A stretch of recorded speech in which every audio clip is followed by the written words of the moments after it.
Bismillahirrahmanirrahim. Alhamdulillah, salatu wassalamu ala Rasulillah.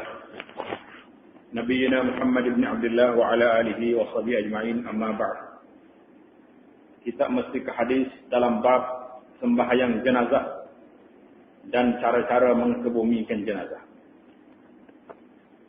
Sambungan perbincangan kita pada kali ini adalah mengkebumikan mayat. Jadi macam mana kita nak turunkan mayat. Seperti yang telah diterangkan, apabila seorang Islam mati, bila dia mati, wajiblah ia dimandikan. Yang pertama sekali kena mandi. Sudah mandi, dikafankan. 2. Yang ketiga, disembahyangkan. Yang keempat, dikebumikan. Itu kerja mayatnya, hak dia, itulah yang kita kena buat. Hak mayat. Mayat, mandi, kapan, sembahyang dan kebumi. Habislah kerja dia. Atas dunia, atas bumi.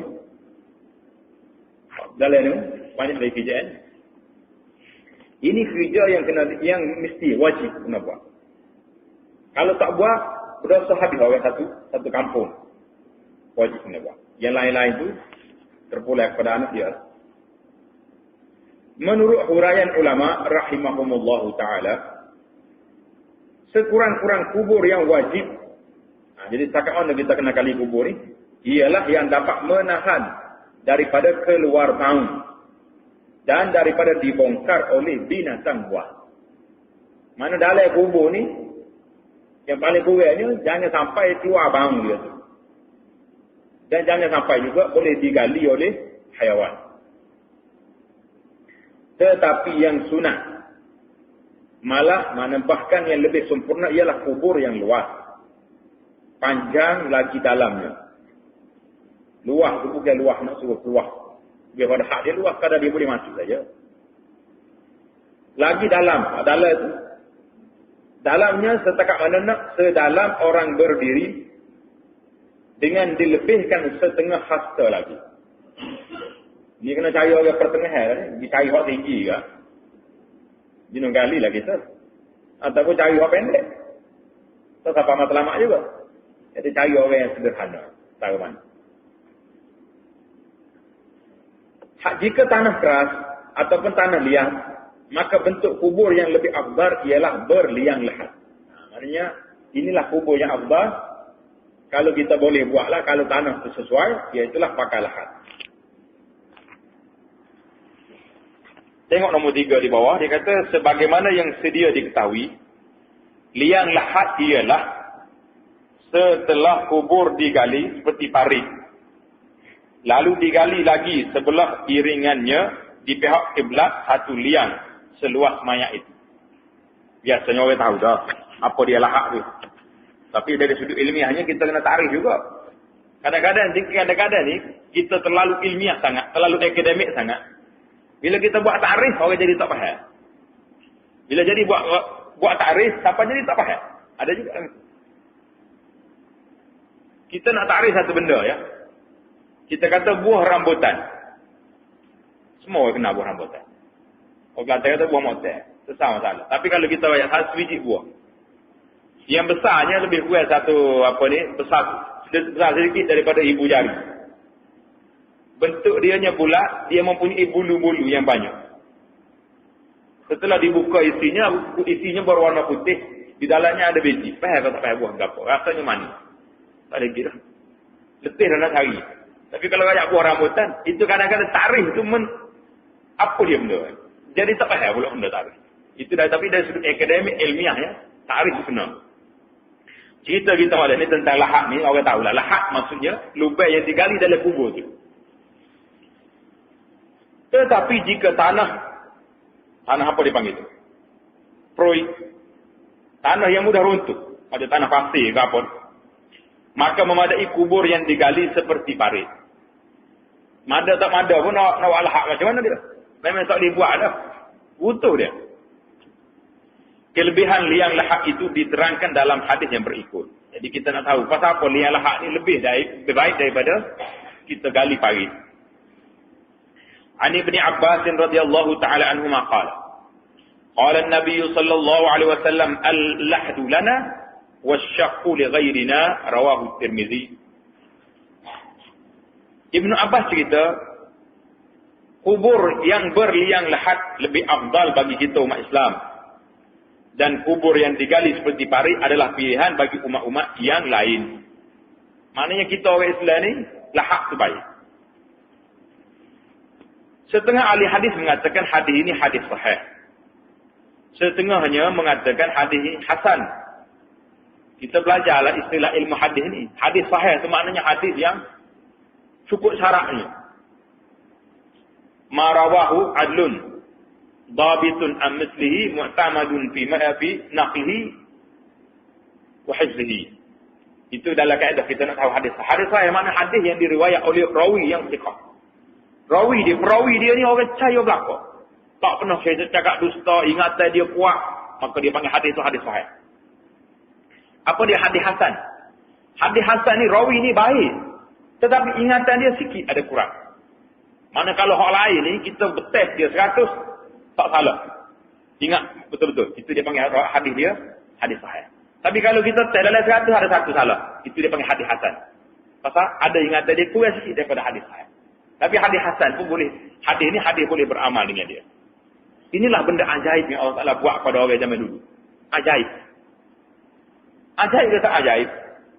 Hadis yang sampai kepada kita ni, yang kita belajar hadis ke sunnah, orang panggil sunnah, ataupun sirah Nabi SAW ini, sampai kepada kita melalui jalan rawi yang riwayat daripada Nabi. Tak daripada tuai kitab lagi. Kitab kita kata apa? Bukhari sampaikan Nabi. Abu Dawud sampaikan Nabi. At-Tabarani, Ad-Darqutni, nama-nama rawi hadis. Nama-nama orang yang membukukan hadis. Daripada dia sampai ke Nabi, ulama anggarkan ada 500,000 nama. 500,000 nama. Yang ajaibnya, ulama-ulama yang pakar dalam bidang al-jarh wa ta'dil, dia boleh banyak belakang sahabat-sahabat. Hak ni pelik. Macam Ibnu Abu Hatim, dan ulama-ulama besar yang tulis kitab ni. Dia tahu bila sebut nama orang ni, kazab. Orang ni pendusta, hadis dia palsu. Orang ni thiqah. Orang ni hujjah. Orang ni kuat, orang ni hebat, dia boleh kenal nama-nama. Itu pula ajaib. Waktu tu bukan ada komputer ke apa? Tak ada alat. Tetapi Allah Ta'ala ganti dengan otak. Bila siapa ramai kita hari ni, otak kita lemah, maka komputer tu boleh ingat kepada kita. Komputer tu boleh ingat. Kalau harap ke kita, tak tahu siapa dah. Tak usah kata nak apa nama-nama rawi hadis. Nah, cucu kita pun terlupa nama. Itu terapu semua cucu nak tahu. Boleh panggil sama-sama kata nama. Ni anak siapa, nama apa. Terang sekali. Tokah. Itu kelebihan ulama Allah Ta'ala dia, ingatan dia kuat. Ingatan dia kuat. Itu kelebihan dia. 500 nama, 500,000 nama. Boleh apa? Boleh kenal sama-sama. Sekarang ni pun masih ada lagi sebagai ulama yang telah bui pada dia. Contohnya guru kami, nama dia Syekh Abdul Muhsin Abbad. Hafizahullah Ta'ala.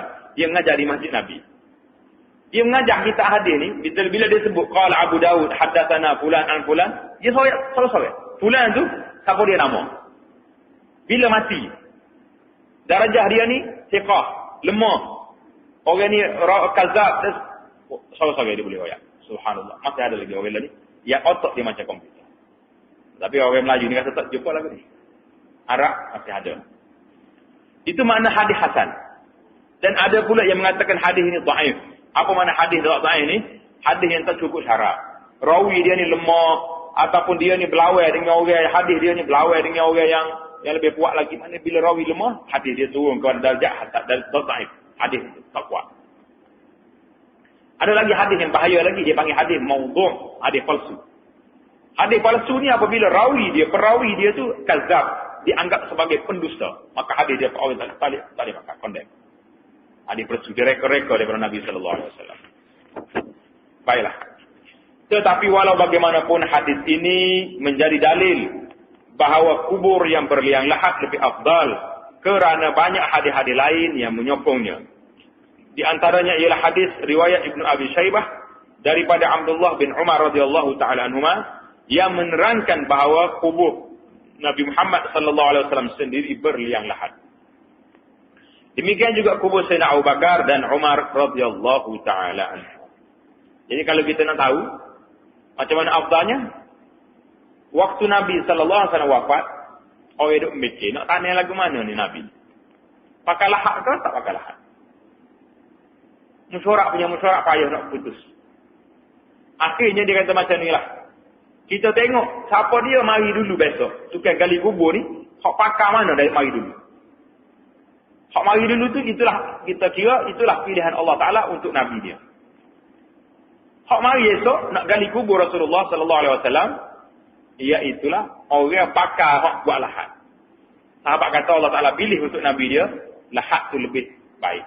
Maka Nabi kita sallallahu alaihi wasallam kubur dia dalam lahat. Jadi kalau kita boleh buat lahat tu cantik.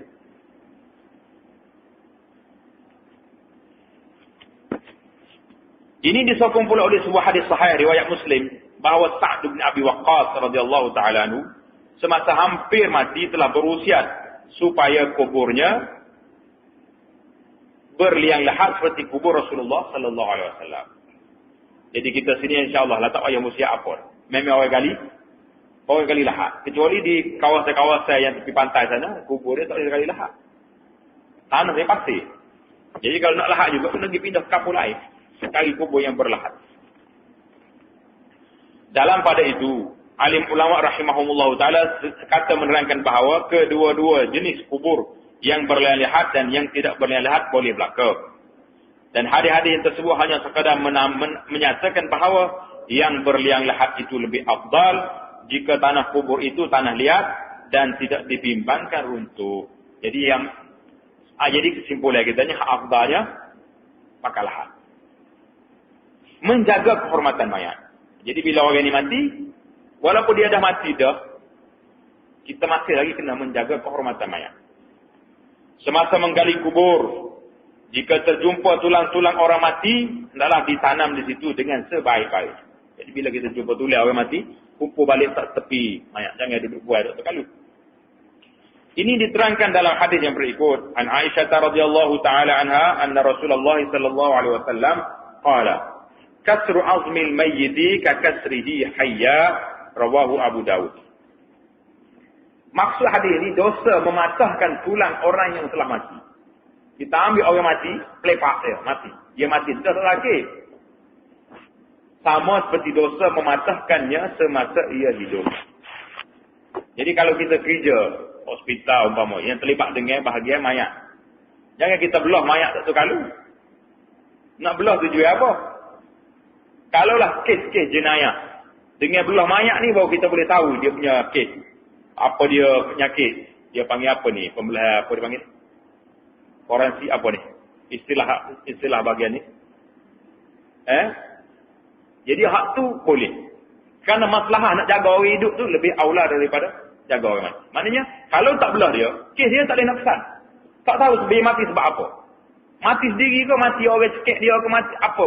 Jadi, maka pembedahan itu boleh kita buat. Tidak dinamakan menghina mayat. Tapi kalau saja nak belah ya, seronok-seronok ya, tak boleh. Kena jaga kehormatan mayat. Rawah Imam Abu Daud, Imam Ahmad dan lain-lain. Daripada hadis ini dapat difaham bahawa orang yang telah mati samalah keadaannya seperti orang yang hidup. Iaitu dituntut menjaga kehormatannya dan dilarang melakukan terhadapnya sesuatu sebarang perkara yang menghina dan menyakiti. Tak boleh. Walaupun orang ini mati, tapi kita kena jaga kehormatan dia, tuduh dia baik-baik. Tutup. Jangan doa mati dah tu pakai letak situ ya. Tak ada tutup aurat, tak ada apalah. Itu tidak boleh. Itu hak orang mayat. Hak mayat ni kita mesti jaga hak dia walaupun dia sudah tidak bernyawa. Cara menurunkan mayat ke dalam kubur. Menurut huraian ulama rahimahumullah, cara menurunkan mayat ke dalam kubur seperti berikut.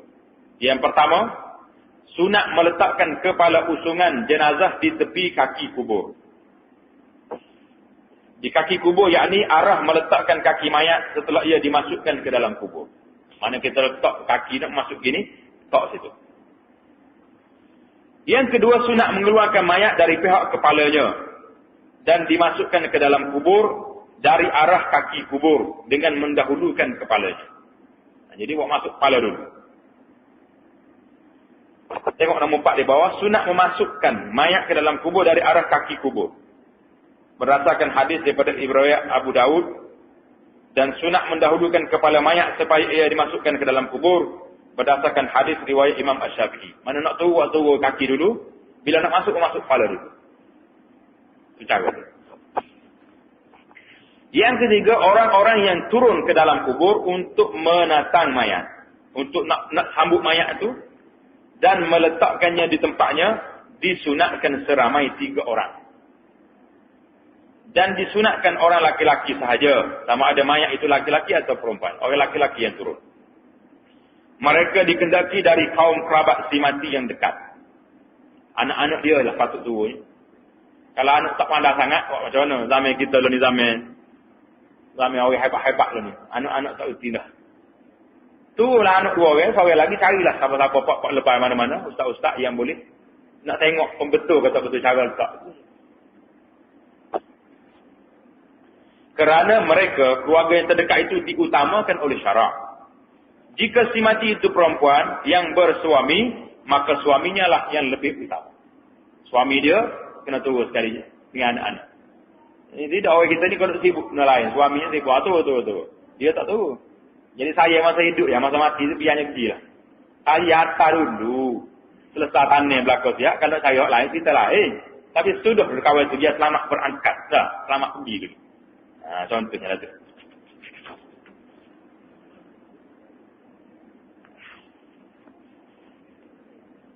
Jadi, yang keberapa tadi? Yang keempat, semasa memasukkan mayat ke dalam kubur, disunatkan membaca seperti berikut.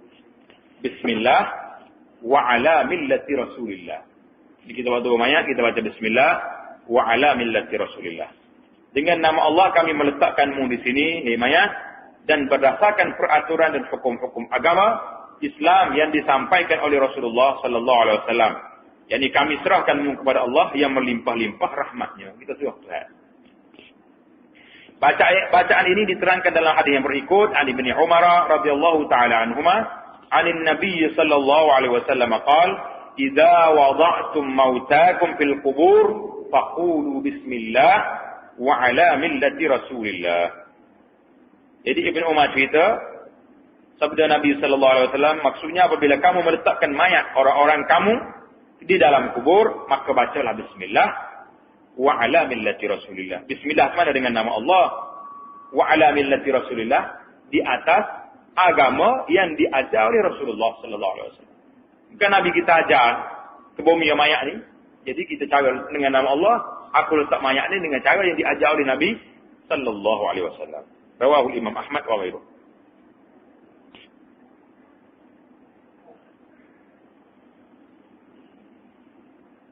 Nombor apa-apa. Nombor 1 di bawah dia kata, hadis ini hadis sahih menurut Ibn Hibban.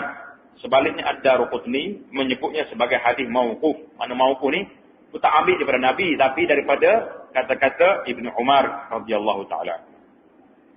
Dalam hadis yang lain, diterangkan bahawa semasa meletakkan mayat Ummu Kulthum, putri Nabi sallallahu alaihi wasallam ke dalam kubur, baginda membaca ayat Al-Quran, "Minha khalaqnakum wa fiha nu'idukum wa minha nukhrijukum taratan ukhra."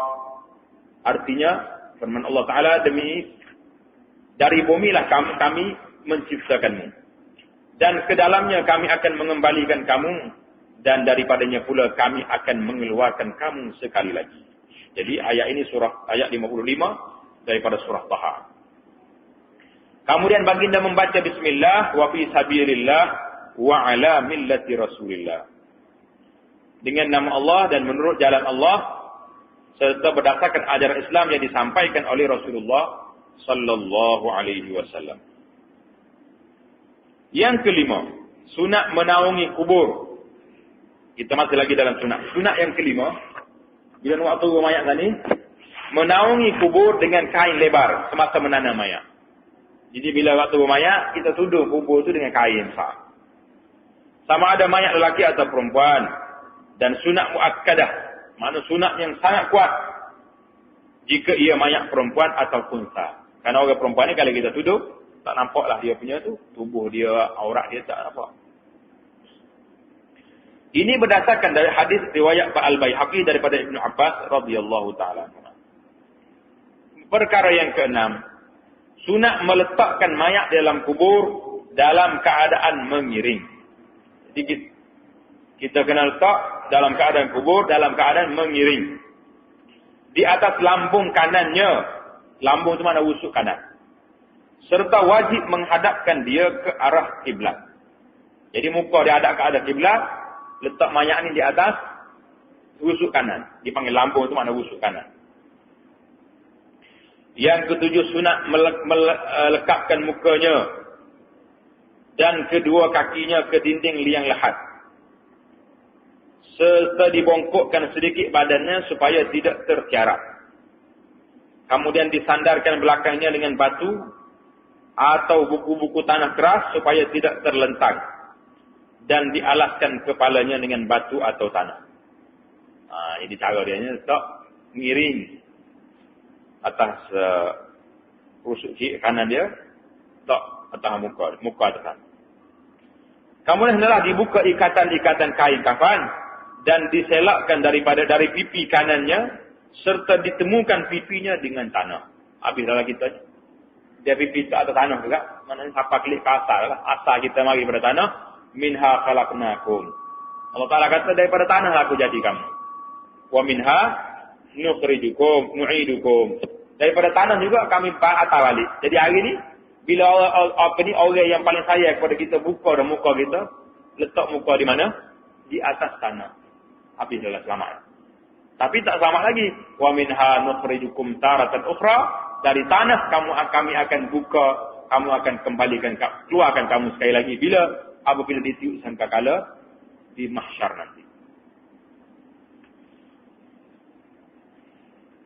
Jadi dibuka dari pipi kanannya serta ditemukan pipinya dengan tanah supaya si mati berada dalam keadaan merendah diri. Tak kira lah ni.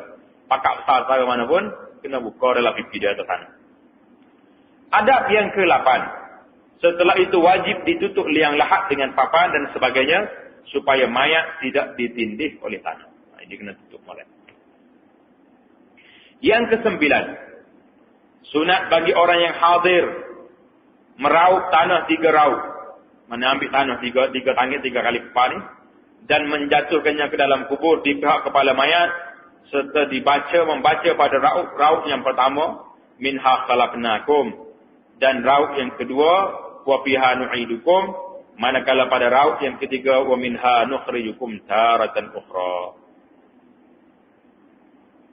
Jadi ambil daripada ayat Quran itulah 3 kali tadi. Perbuatan tersebut sungguh pun tidak diterangkan hikmah dan tujuannya. Tak tahu hikmah kenapa nak buat macam ni 3 kali 3 tanah. Seperti setengah-setengah perintah syarak yang lain, ada setengah banyak perintah syarak ni dia suruh buat benda, dia bagi tahu sebab. Buat benda tak bagi tahu sebab. Itu dipanggil hukum dengan sebab. Diminta buat sesuatu dan bersebab. Contohnya, kenapa kita pergi rumah orang? Tak boleh masuk terus rumah dia, kena minta izin. Ada sebab. Innama ju'ila al-istizan min ajlil basar. Nabi kata, tujuan minta izin nak masuk rumah orang ni min ajlil basar kerana mata tu. Kalau kita pergi rumah orang bakal naik lalu, nyok assalamualaikum. Ramai ni masyarakat kita ni. Di rumah orang agak pakai tengok kan. Oi, kita aku dapur ko. Kawan tu buat gapo tak tahu. Boleh jadi orang senior dia tengah duduk selok kain. Mungkin duduk basuh benda-benda apa ni dalam rumah dia. Jadi kita tengok aurat orang dengan free gitu saja. Tak mungkin.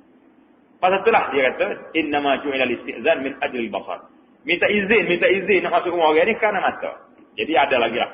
Ada apa ni cerita-cerita lain sebab-sebab. Kadang-kadang dinyatakan sebab. Contohnya bila sebut puasa. Kutiba alaikumusiyam di akhir ayat tu la'allakum tattaqun supaya kamu jadi orang bertakwa. Ayat sini ni tahu ayat pasal apa.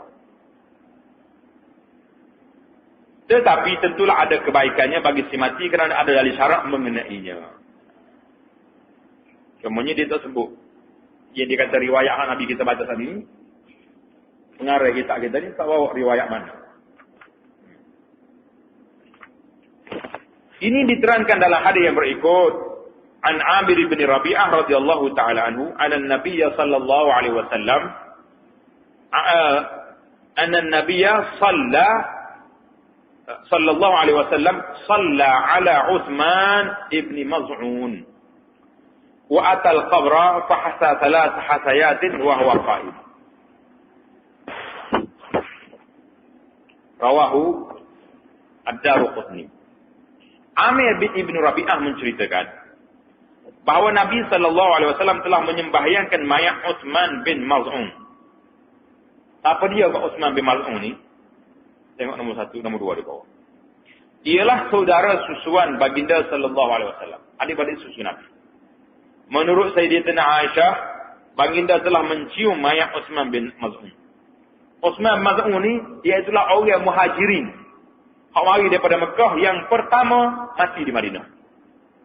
Orang mula-mula sekali daripada Mekah hijrah ke Madinah, dialah orang pertama yang meninggal di perkuburan Baqi'. Nabi kita tanya situ. Kubur dia hari sampai hari ni pun masih boleh dikenali. Ini kubur Uthman bin Maz'un.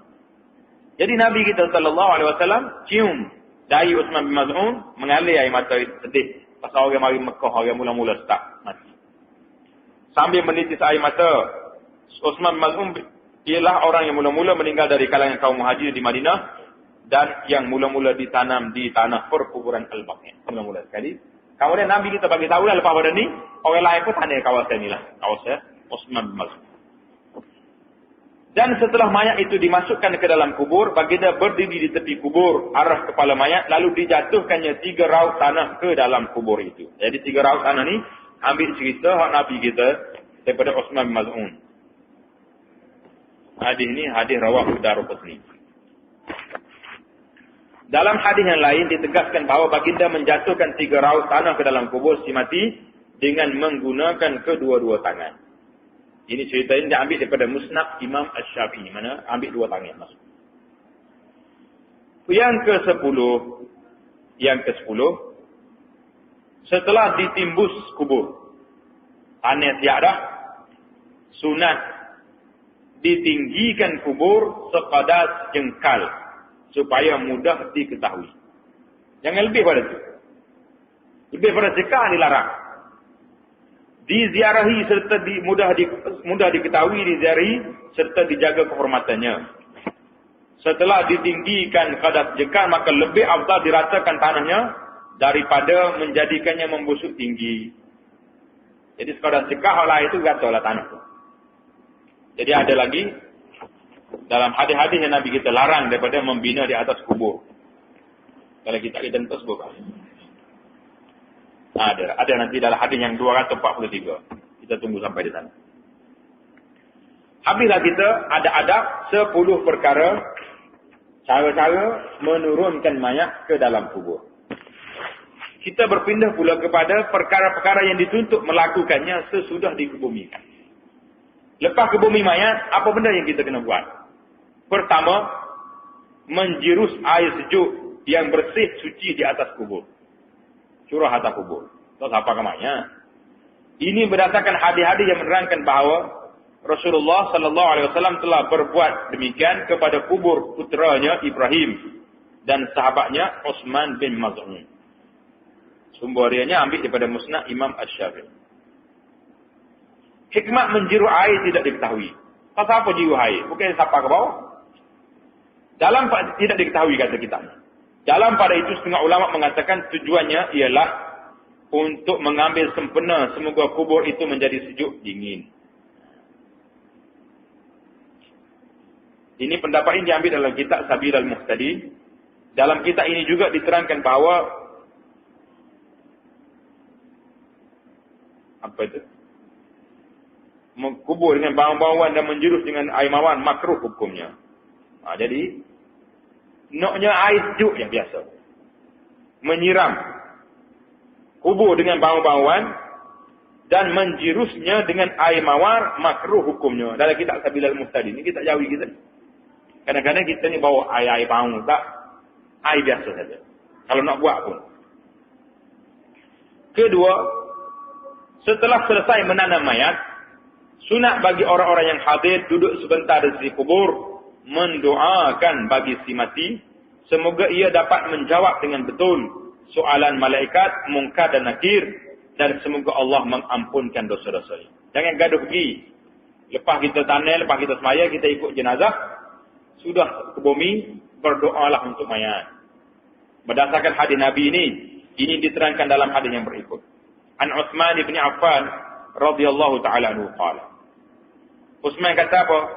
Kana Rasulullah sallallahu alaihi wasallam idza faragha min dafnil mayyit waqafa alaihi wa qala istaghfiru li akikum was'alu lahu at-tathbit fa innahu al-ana yus'al. Apabila maksudnya, kata Uthman, biasanya Rasulullah sallallahu alaihi wasallam apabila selesai menanam mayat, baginda berdiri di tepi kuburnya lalu bersabda, "Pohonkanlah ampun bagi saudara kamu si mati ini." Ini kerja kita.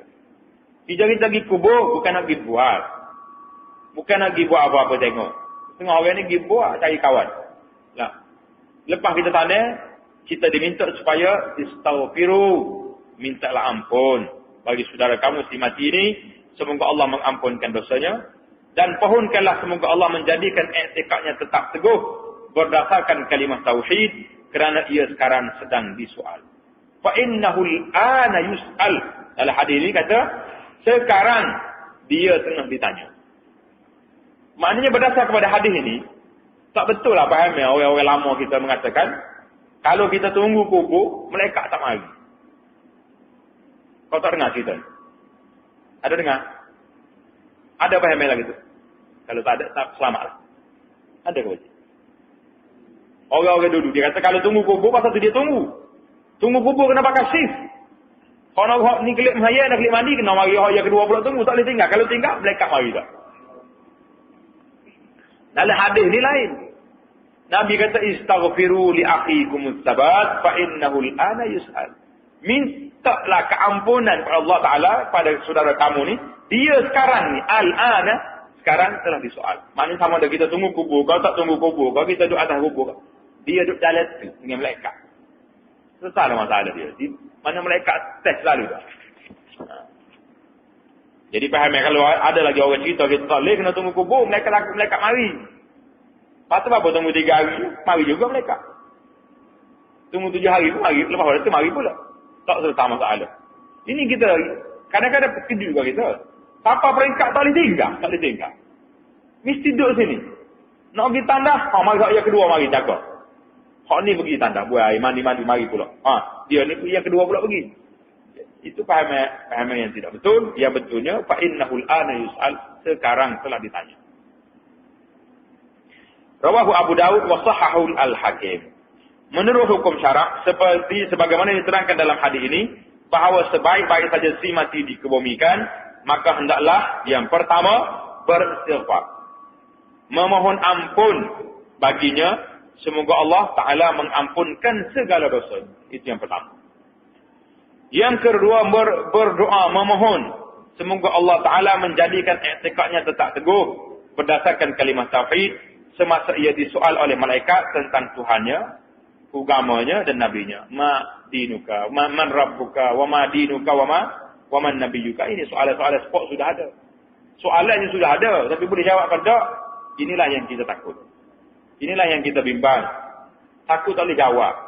Tak boleh jawab. Pasal jawapan ni walaupun soalan tu ada tak, tapi jawapannya belum tentu boleh. Kecuali orang yang diberi keizinan oleh Allah Ta'ala nak jawab. Dari hadis ini juga dan hadis-hadis yang lain dapat difaham bahawa soal kubur sabit berlaku.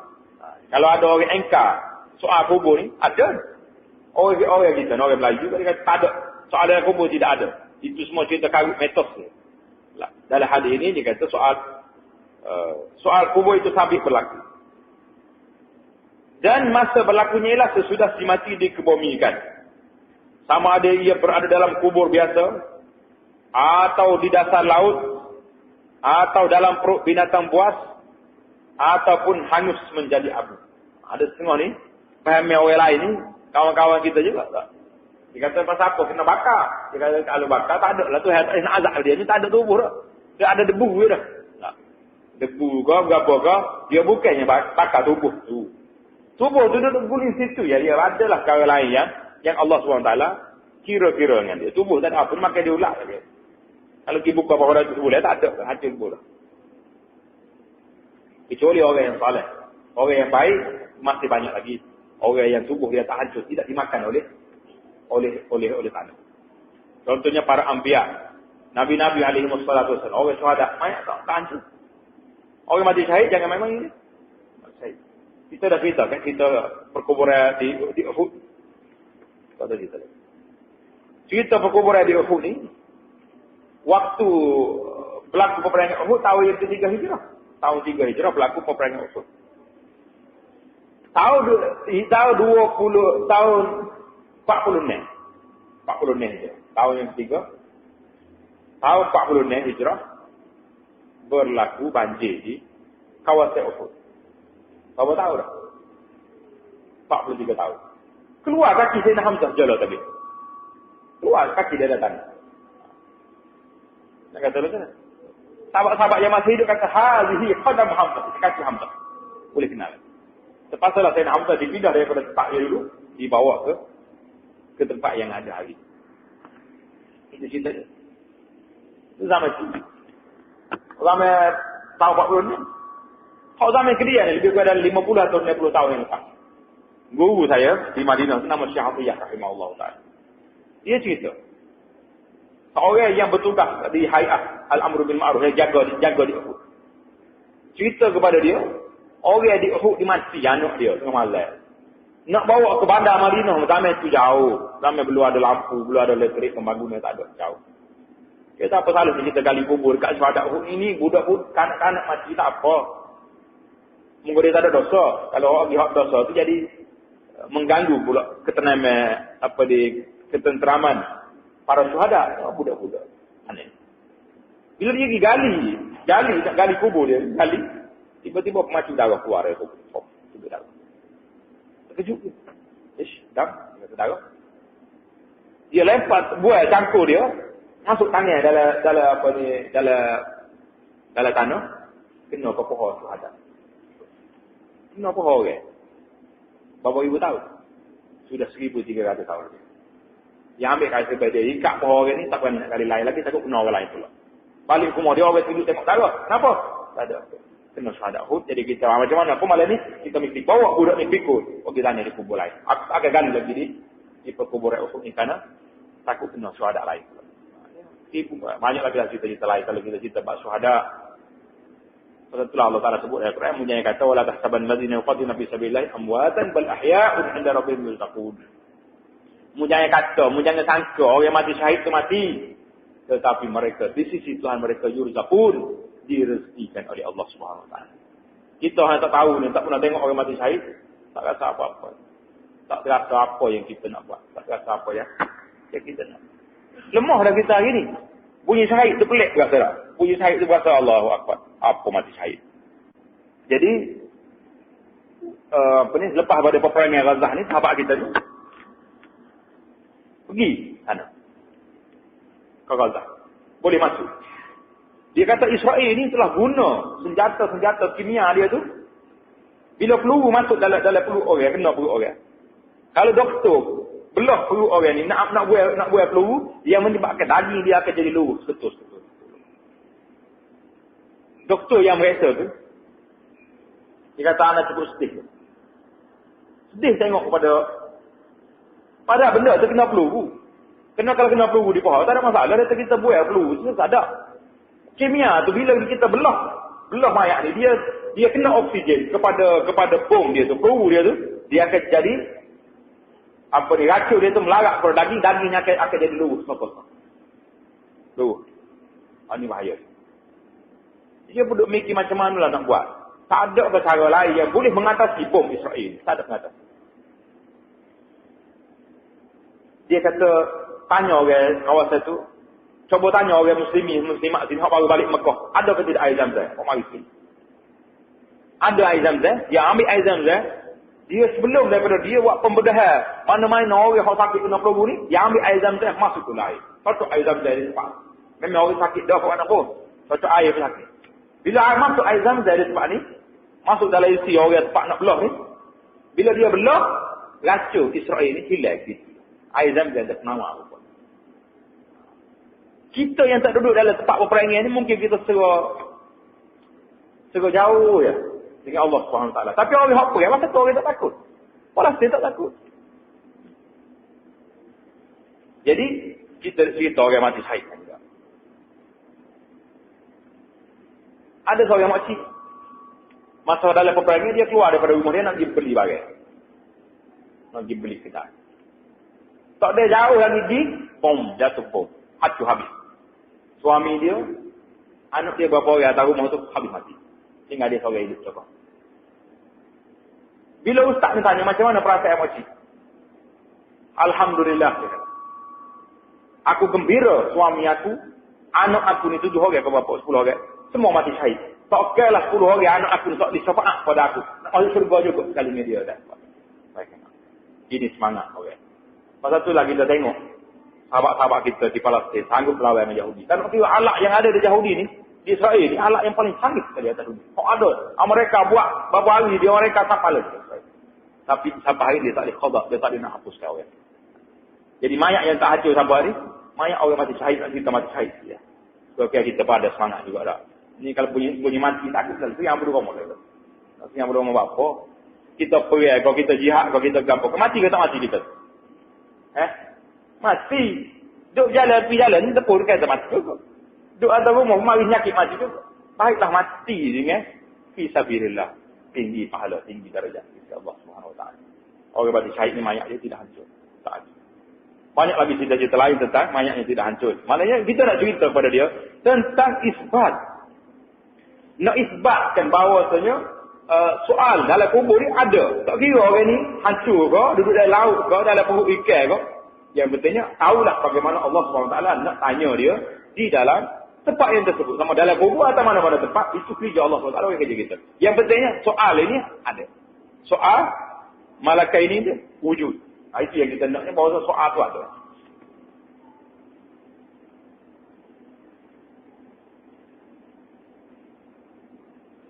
Mana tadi? Dia kata beristighfar.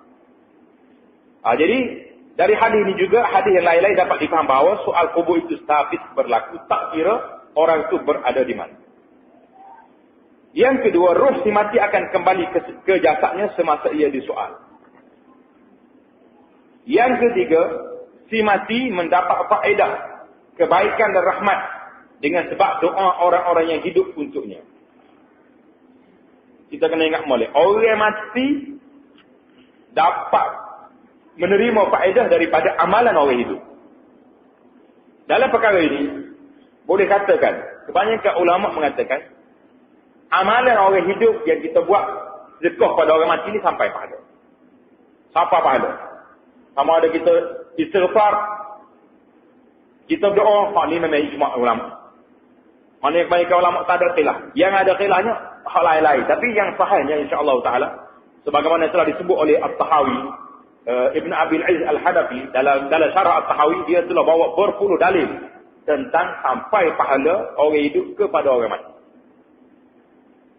Ibn Qayyim sebut dalam kitab Ar-Ruh, bab yang ke-16, sampai pahala kepada orang mati. Ibn Taymiyah sebut dalam juzuk yang ke-24 dalam Majmu' Fatawa dia, sampai pahala kepada orang mati. Sama ada kita, kalau kita baca Quran, kita niat, ya Allah baca dia kelah baca aku ni kepada orang mati. Kita tarik duit boleh tabur. Ya Allah tabur ni RM1 untuk ayah aku, RM1 untuk mak, RM1 untuk siapa-siapa mati, RM1 lagi untuk kita sendiri. Apa-apa. Ikut telegram kita hantar. Jadi kita kena buat. Sentiasa. Kita panggil orang di rumah. Jamu. Ni jamu ni untuk mak dia, pahala ayah dia. Itulah kita sentiasa bagi tahu kepada masyarakat. Sekarang ni waktu kita hidup ni, buat semua. Makan 40. Makan 7 hari. Makan 100 hari. Buat sentiasa. Untuk siapa? Untuk kita, orang mati. Tiap malam Jumaat, kalau contohnya malam cuti, di rumah oleh ni, berapa? Jamu 7 hari. Apa mati? Kau nak mati je lah. Untuk kita lah pahalanya. 7 hari tu baik dah. Kalau 40 lambat sikit. Kalau 100 hari, lagi lama. Tapi baik buat 1 hari daripada tak pahala tu. Jadi setiap 7 hari, kalau kita tak nak ajak orang pun, sini. Masjid kita ni ada buat jamu. Minggu ni orang lain buat. Minggu ni orang jangan dia tunggu orang tahu. Boleh dia sama makan 7 hari ni. Kita tak boleh apa. Boleh makan. Jadi kita buat. Ataupun kita bawa kasih buku, bawa pergi tempat mana-mana ada orang bawa kuih-kuih tempat jamuan. Itu semua adalah pahala yang Allah beri. Minggu ni kita niat kaya kita, minggu depan untuk mak kita, minggu lagi untuk siapa dia kita meninggal, minggu satu lagi untuk kita sendiri. Jadi kita sentiasa buat pahala-pahala gini. Kerana orang mati pun nak masih mendapat manfaat daripada orang hidup. Jadi pernah dalam hadis yang diceritakan, Nabi SAW cerita, apabila orang ini masuk dalam syurga, bila dia masuk dalam syurga, dia tengok dia naik tingkat tinggi. Berasa pelik juga. Moga masa hidup dulu, mayanya. Lepas pada semaya Jumaat pada tu, Jumaat pun jaga-jaga juga. Maya puasa dah, masa sunat ni korang benar. Sedekah pun tak apa, tiba-tiba naik darjat tinggi. Dia rasa ajaib, rasa pelik. Dia panggil malaikat. Dia bukan tak mesti ke pakat tinggi, tapi pilih. Supaya kita naik kapal terbang lah. Kita beli tiket ekonomi kelas. Siapa-siapa orang yang rintik duduk di pos kelas. Mesti kita tanya, siapa saya duduk sini? Kapal terbang penuh, kau macam mana? Tanya. Tertanya-tanya kita. Jadi orang ni pun tertanya-tanya kepada malaikat. Ya malaikat, kenapa saya naik darjat tinggi? Sedangkan saya, amalan saya tahulah. Tidak apa-apa banyak. Malaikat jawab apa? Istighfari waladikalah. Jawab malaikat. Tu yang boleh duduk sini ni, sebab istighfar, sebab doa anakmu kepadamu. Doa anak kita kepada kita menyebabkan ayah ni naik darjat. Tiap hari saham naik. Jadi kalau kita saya ke ayah kita, saya ke mak kita, saya siapa-siapa orang telah mati, sebut dalam doa kita, Allahumma ghfirli, sambung dalu wali daya, dua mak ayah. Kalau isteri pula mati, wa zaujati, sebut sambung isteri aku. Kalau isteri pula mati suami, wa zauji. Habis. Anak mati pula sebut. Siapa-siapa orang kita sayangi, kita sebut belakang. Semuanya boleh. Setiap hari kita isteri paling berkali sehari, paling kurang. Setiap kali semaya, contoh. Yang mana-mana waktu yang sesuai, boleh kita isteri. Orang ni dapat faedah, ni senjata. Si mati mendapat faedah kebaikan dan rahmat dengan sebab doa orang yang hidup kepada dia. Ini akidah Ahlussunnah wal Jamaah yang mengatakan bahawasanya pahala sampai ke orang mati. Jamunya perbincangan tentang cara-cara nak buat. Macam ngatik 7 hari, 10 hari itu kita layak. Kita akan masuk dalam bab yang nanti. Asasnya, pahala orang hidup. Sampai ke orang mati? Sampai pahala pada orang mati. Itu ada nak bertikad. Pahala sampai. Lekor ke, berapa dia zikir ke, apa ni, doa ke, sampai pahala ke orang mati. Semuanya ada kalanya, cara buat tu tak kena. Cara buat cerita lain pula. Kita masuk dalam bab cara pula nanti insyaAllah.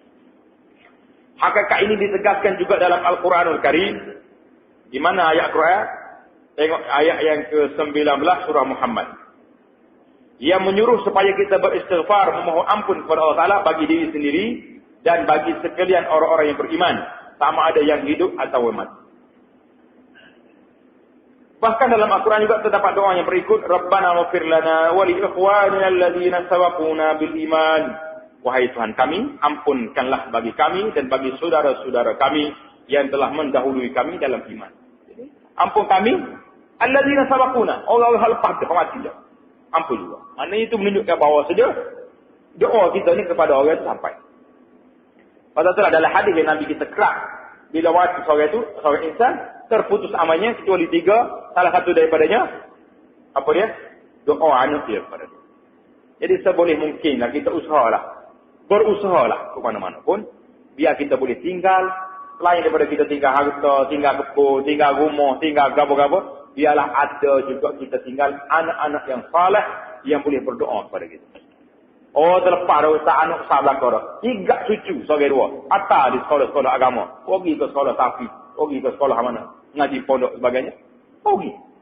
Mudah-mudahan kalau pok dia tak ingat aku, tak ingat ketuk esok pun, cucu kita akan doa pada kita. Ini besar. Lalu ni kita tak rasa apa-apa. Kita tak rasa anak kira sapu boleh-boleh ya. Jadi kita duduk kubur sapu ada harga lagi.